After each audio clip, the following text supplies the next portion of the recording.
नमस्कार मित्रों, बहुत बहुत स्वागत है आपका आज की वीडियो में। आज हमें देखना है प्रेमचंद जी के बारे में, जो कि हिंदी लेखकों में सर्वश्रेष्ठ लेखक माने जाते हैं। ठीक है, तो एग्जाम की दृष्टि से ये बहुत ही महत्वपूर्ण है। टीजीटी, पीजीटी, यूजीसी नेट इत्यादि परीक्षाओं में इनसे संबंधित एक ना एक क्वेश्चन जरूर बनता है।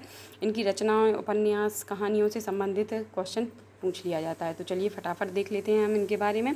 इनका जन्म हुआ था 1880 में, मृत्यु हुई थी 1936 में। कहाँ हुआ था इनका जन्म? लम्ही ग्राम, वाराणसी में इनका जन्म हुआ था। इनकी माता का नाम था आनंदी देवी, पिता का नाम था अजायब राय, पत्नी का नाम था शिवरानी देवी। ठीक है, इनकी पत्नी का नाम क्या था? शिवरानी देवी। प्रेमचंद जी के 2 विवाह हुए थे। ये दूसरी पत्नी थी इनकी शिवरानी देवी। इनके प्रमुख नामों को देख लेते हैं। मूल नाम था इनका धनपत राय, उर्दू का नाम था इनका नवाब राय, यानी ये उर्दू में लेखन कार्य जब किया करते थे ये नवाब राय नाम से किया करते थे। और हिंदी नाम था इनका प्रेमचंद। और प्रेमचंद नाम, ये नाम दया नारायण निगम ने इनको दिया था। अगर क्वेश्चन बनेगा आपका कि प्रेमचंद जी का प्रेमचंद नाम किसने दिया था, तो दया नारायण निगम ने इनको ये नाम दिया था। और ये कौन थे दया नारायण निगम? ये जमाना पत्रिका के संपादक थे। अब देखते हैं उपन्यास सम्राट की उपाधि इनको किसने दी थी, तो शरद चंद्र चट्टोपाध्याय ने इनको उपन्यास सम्राट कहा था। ठीक है, कहानी संग्रह देखते हैं इनकी समस्त कहानियाँ मानसरोवर में संकलित हैं। लगभग 300 से अधिक इनकी कहानियाँ हैं। मानसरोवर 8 खंडों में विभक्त है।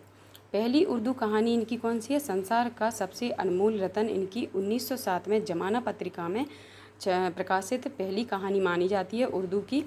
तो उर्दू की इनकी पहली कहानी कौन सी है? संसार का सबसे अनमोल रतन, 1907 जमाना पत्रिका में। और इनका पहला कहानी संग्रह कौन सा है उर्दू का? तो पहला कहानी संग्रह है सोजे वतन। अब देख लेते हैं इनकी प्रेमचंद नाम से पहली कहानी कौन सी थी, तो बड़े घर की बेटी। प्रेमचंद नाम से पहली कहानी कौन सी है? बड़े घर की बेटी। हिंदी की पहली कहानी इनकी मानी जाती है सौत, 1915। अंतिम कहानी मानी जाती है कफन। ठीक है, आपको याद रखना है कि हिंदी की पहली कहानी है इनकी सौत, 1915। अंतिम कहानी है इनकी कफन। अब देखते हैं इनकी प्रमुख कहानियाँ। इनकी जैसे 300 से अधिक कहानियाँ बताई गई हैं, लेकिन हमें प्रमुख जो एग्जाम की दृष्टि से जो महत्वपूर्ण कहानियाँ हैं हमें वही देखना है। पंच परमेश्वर, कफन, नमक का दरोगा, बूढ़ी काकी, नशा, परीक्षा, ईदगाह, बड़े घर की बेटी और सुजान भगत, शतरंज के खिलाड़ी, मिस पद्मा, 2 बैलों की कथा, सौत और पूस की रात। ये प्रेमचंद जी की प्रमुख कहानियाँ हैं। अब देखते हैं इनकी पत्रिकाएं। संपादन कार्य हंस पत्रिका 1930, मर्यादा 1931, जागरण 1932 और माधुरी। ठीक है, इनकी पत्रिकाएं कौन कौन सी हैं? हंस 1930, मर्यादा 1931, जागरण 1932 और माधुरी, इनकी ये पत्रिकाएं हैं। नाटक देख लेते हैं इनके, जो कि बहुत ही इम्पोर्टेंट है। संग्राम 1923, करबला 1924, प्रेम की बेदी 1933। इनकी प्रमुख 3 नाटक हैं। कौन कौन से? संग्राम 1923, करबला 1924, प्रेम की बेदी 1933। अब देखते हैं इनके उपन्यास, जो कि इन्हें उपन्यास सम्राट कहा जाता है। उपन्यास सम्राट किसने कहा था इनको? शरदचंद्र चट्टोपाध्याय जी ने इनको उपन्यास सम्राट की उपाधि दी थी। इन्होंने उपन्यास के क्षेत्र में बहुत ही अच्छा कार्य किया है, जो कि इनके जो उपन्यास के जो विषय रहे हैं वो कैसे रहे हैं? मजदूर वर्ग की समस्या, किसानों की समस्या, जो कि उपेक्षित वर्ग थे, वो इनके केंद्र में रहे हैं इनके उपन्यासों के। तो चलिए इनके उपन्यासों को देखते हैं। सेवा सदन 1918, जो कि वैश्या समस्या, दहेज प्रथा से संबंधित है। वरदान 1921, प्रेमाश्रम 1922, किसान जमींदार संघर्ष से संबंधित है। रंगभूमि 1925, गांधीवादी विचारधारा से संबंधित है। कायाकल्प 1926, योग अभ्यास और पुनर्जन्म से संबंधित है।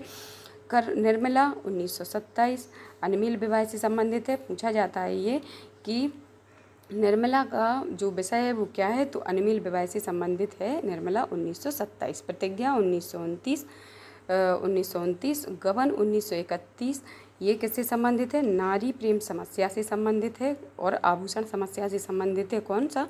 गबन 1931, ये नारी प्रेम समस्या से संबंधित है। कर्मभूमि 1933, हिंदू मुस्लिम एकता से संबंधित है। गोदान, जिसको कृषक जीवन का महाकाव्य कहा जाता है, ये है गोदान उपन्यास 1936, कृषक मजदूर की समस्या से संबंधित है। ये इनका उपन्यास बहुत ही महत्वपूर्ण है, ये गोदान उपन्यास 1936। मंगलसूत्र इनका अंतिम उपन्यास माना जाता है, जो कि अपूर्ण है, अधूरा उपन्यास था। इनके पुत्र अमृत राय ने इसको पूर्ण किया था और 1948 में इसको प्रकाशित कराया था। ठीक है, तो मंगलसूत्र पूछा जाता है कि प्रेमचंद जी का अधूरा उपन्यास कौन सा है, तो वो है मंगलसूत्र उपन्यास, जो कि इनका अधूरा उपन्यास माना जाता है। और इनके पुत्र अमृत राय ने इसको 1948 में पूर्ण करके पूरा किया और प्रकाशित करवा दिया। कब? 1948 में। तो ये थे प्रेमचंद जी, जो कि आपके लिए बहुत ही उपयोगी है परीक्षा उपयुक्त दृष्टि से। तो आप वीडियो को लाइक शेयर सब्सक्राइब जरूर करना। Thank you so much.